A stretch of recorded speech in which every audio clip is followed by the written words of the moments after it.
दो बिल्लियाँ और एक बंदर की कहानी।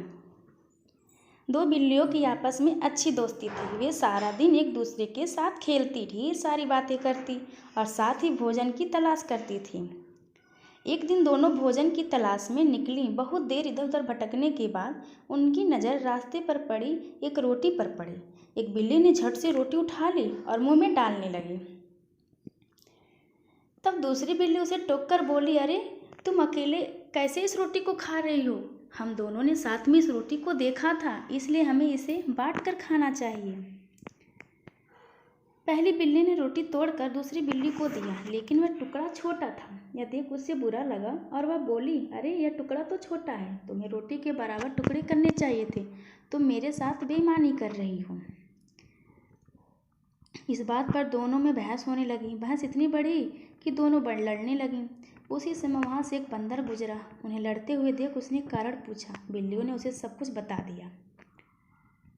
सारी बात जानकर बंदर बोला, अरे इतनी सी बात पर तुम दोनों झगड़ रही हो? मेरे पास एक तराजू है, यदि तुम दोनों चाहो तो मैं ये रोटी तुम दोनों में बराबर बराबर बांट सकता हूँ। बिल्लियाँ तैयार हो गईं। बंदर एक तराजू लेकर आ गया। उसने बिल्लियों से रोटी ली और उसे तोड़कर तराजू में दोनों पल्ले पर रखकर तौलने लगा। भूखी बिल्लियाँ उसे आस भरी नज़रों से देखने लगीं। तराजू के पल्ले पर रखी रोटी के टुकड़े में से एक टुकड़ा बड़ा और एक टुकड़ा छोटा था, जिससे पल्ला एक तरफ झुक गया। तब बंदर बोला, अरे ये क्या, एक टुकड़ा दूसरे से बड़ा है, चलो मैं इसे बराबर कर देता हूँ। उसने रोटी के बड़े टुकड़े को थोड़ा सा तोड़ा और अपने मुँह में डाल लिया। अब दूसरा टुकड़ा पहले से बड़ा हो गया। बंदर ने अब उसे थोड़ा सा तोड़ा और अपने मुंह में डाल लिया। फिर तो यही सिलसिला चल पड़ा। रोटी का जो टुकड़ा बड़ा होता वो बराबर करके बंदर उसे तोड़कर खा जाता।